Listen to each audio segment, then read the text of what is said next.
I wanted to know what the most popular camera settings were for wildlife photography. So I went into the Big Photo Hunt database and I got the most popular settings, but I'm not a wildlife photographer. So I called my friend Amish Chhagan, who is a wildlife photographer, and I asked him to go through all of the camera settings data with me so that we can understand what it means for wildlife photography. If we haven't met yet, I'm Ken. I'm an amateur photographer learning photography right here along with you. I'm also the founder of the Big Photo Hunt, which is arguably the world's most friendly photography community. It's really friendly. All right, let's do it. Wildlife photography settings and Amish Chhagan. All right, Amish, it's good to see you. How are you? Hi, Ken. Very well, thanks. How are you? Good. How's Spain? Hot. So you're here today because you are a professional wildlife photographer, and I wanted to see what the most popular camera settings were for wildlife photography on the Big Photo Hunt. I pulled the data and I got the settings, and I also got settings of all the not normal, but all the photos in general from other genres on the Big Photo Hunt. I wanted to share these settings with you, and I wanted to get your feedback and opinions as a professional wildlife photographer. Before we go, though, can you just give a 30-second introduction to who you are and why you're an awesome wildlife photographer? My name's Amish Chhagan. I'm a wildlife and conservation photographer. I'm originally from Zambia and therefore had that kind of exposure for the flora and fauna from a very young age. I'm a Nikon user. I don't know anything else about any other cameras. I've started with Nikon, I've stayed with Nikon, and I'm an official Nikon creator as well. All right, let's get into it. So basically what I did was I went through and I did a query against the Big Photo Hunt database, and I found all of the wildlife photos and then got the settings and averaged them out. So ISO, shutter speed, and aperture. And then I took all of the Big Photo Hunt photos in general and got the same averages for the database at large. It was surprising, actually, because there were differences between the average for wildlife and for just the general population, for lack of a better term, street photography, landscape photography, everything else, and wildlife. And I don't know why that is, but I'm going to just share these with you. And then what I want to do is go through each one of these ISO, Sure. shutter speed, and aperture with you, just to get your take, and also settings that you would advise, for different uses. Yeah. So Sounds just like to kind of I love this stuff. Yeah. I think it's fun. It's just cool because when you can get into the data, you can learn so much. Let me give you the quick lowdown here. So for wildlife, the ISO, we had 800 average on the Big Photo Hunt. For aperture, we had an average of f6.3. For shutter speed, we're looking at 1/800th of a second. And to give you an idea, comparing it to the rest of the photos on the Big Photo Hunt in general, where ISO was 800 in wildlife, it was 125 for everybody else. Where aperture was 6.3, it was 2.8. And the average shutter speed for most of the photos on the Big Photo Hunt was 1/200 compared to 1/800 for wildlife photos that I pulled. So let's get into it. What do you want to do first? ISO, aperture, shutter speed? It's your call. I think we can just speak to the data generally first, and then we can maybe go into each of them, ISO, aperture, and shutter. Generally, the numbers make sense. It makes sense from a real field experience. I can see why those numbers are what they are. You are, unlike a studio or landscape photography, you can't control the subject, or more importantly, you can't control the light. You are given what you're dealt with. It's just nature at play. So yeah, you don't have full control over this scene. So I can see why the ISO is generally higher. You're playing with lower light conditions. If you're a wildlife photographer, you'd know very well that sunrise, sunset are typically the best times, and you're playing with lower light. So that's when the cats are more active, generally speaking. Shutter speed, of course, makes sense because you are almost always, unless it's a lion, or shooting a moving subject. And from an aperture point of view, with wildlife, we're using telephoto lenses, and I'm guessing on everybody else, it's shorter 35, 50 mil lenses, which are a lot more affordable than a 400, say f2.8 lens. we're also talking about predominantly amateur photographers.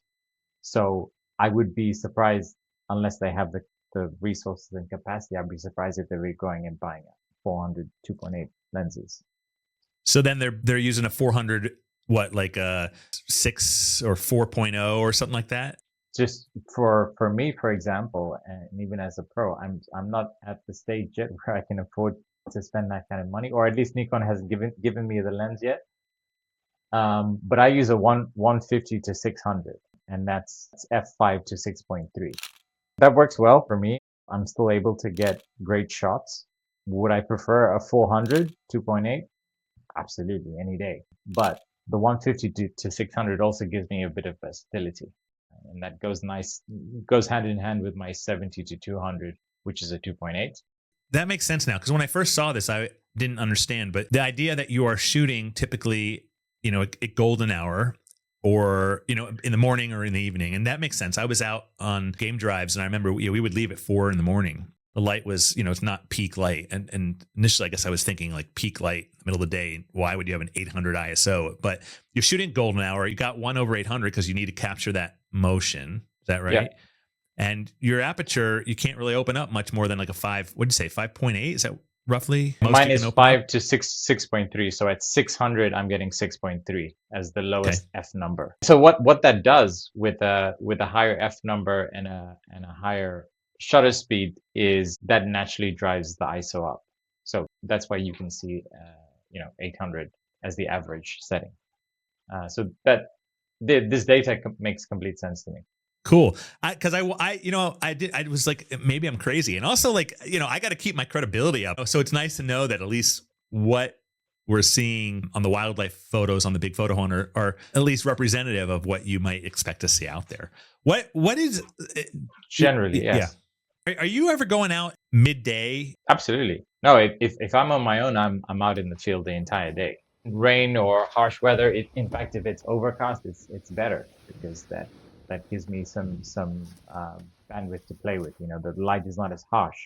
It doesn't create shadows on the faces of the subjects, of the animals.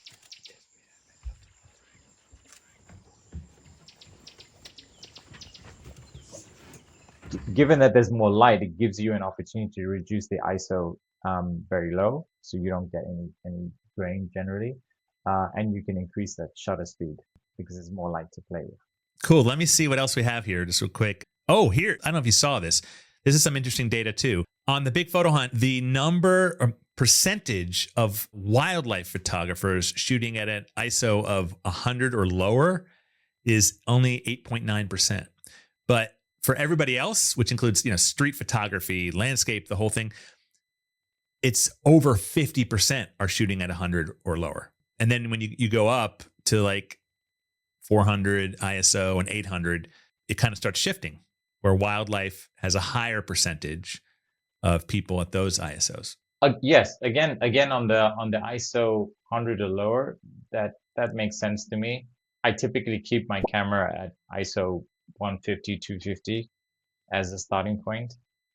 I wouldn't go lower than that unless I'm doing something quite creative. So, for example, doing a panning shot where I require a very, very low shutter speed. And so I compensate ISO to reduce that light, because having a very low shutter speed, say, I don't know, 1/5 or 1/3, will mean I need to adjust my aperture and my ISO proportionally. So that one completely makes sense to me. What was surprising from the data, as you sent me that before the call, the percentage of people shooting over 3,200 was, what was it, almost 22% of people. That surprised me a lot.